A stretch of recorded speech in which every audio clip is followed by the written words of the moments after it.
మరో బ్రేకింగ్ చూస్తున్నాం. తెలుగు రాష్ట్రాల్లో బెంగళూరు నిర్వహిస్తున్న రేవ్ పార్టీ షేక్ చేస్తుంది. దీనికి తెలుగు నటీమణులు బడా బాబులు హాజరయ్యారు. పక్కా సమాచారంతో పోలీసులు దాడి చేసి వారిని అదుపులోకి తీసుకున్నారు. వారిలో నటి హేమ ఉన్నట్లు సమాచారం. పలు మత్తు పదార్థాలను స్వాధీనం చేసుకున్నట్టు తెలుస్తుంది. కాగా పార్టీలో మంత్రి కాకాని ఎమ్మెల్యే స్టిక్కర్ ఉన్న కారు కనిపించింది. అయితే ఈ కారు తంది కాదని ఆయన స్పష్టం చేశారు.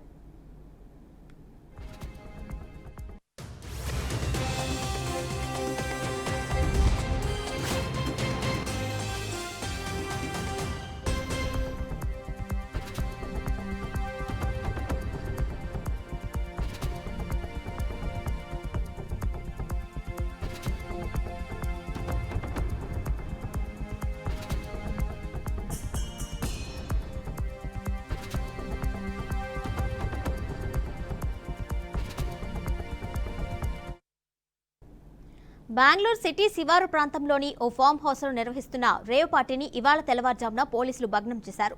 ఈ మేరకు జీఆర్ ఫామ్ హౌస్లో ఉదయం 3 గంటల వరకు రేవ్ పార్టీ జరిగింది. అయితే విశ్వసనీయ వర్గాల సమాచారం మేరకు విషయం తెలుసుకున్న పోలీసులు పగడ్బందీగా పార్టీ భగ్నం చేశారు.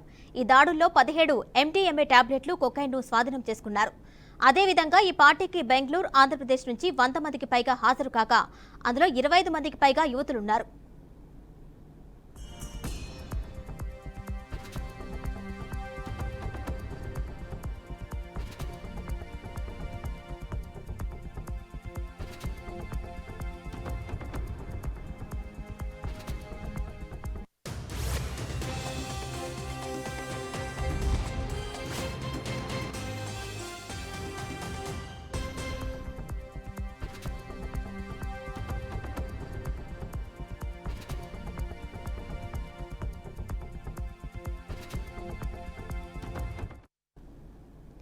హైదరాబాద్ కు చెందిన ఓ వ్యక్తి తన బర్త్డే సందర్భంగా రేవ్ పార్టీని ఏర్పాటు చేసినట్టు తెలుస్తుంది.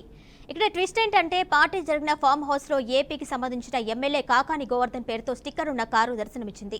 అయితే కారు తంది కాదని ఇప్పటికే ఎమ్మెల్యే కాకాని వివరణ ఇచ్చారు. అనవసరంగా తన పేరును వాడుతున్నారని ఆరోపించారు. రేవ్ పార్టీలో పట్టుబడిన వారిలో మోడల్స్, టెక్కీలు, తెలుగు సినిమా నటీమణులు ఉన్నట్లుగా గుర్తించారు.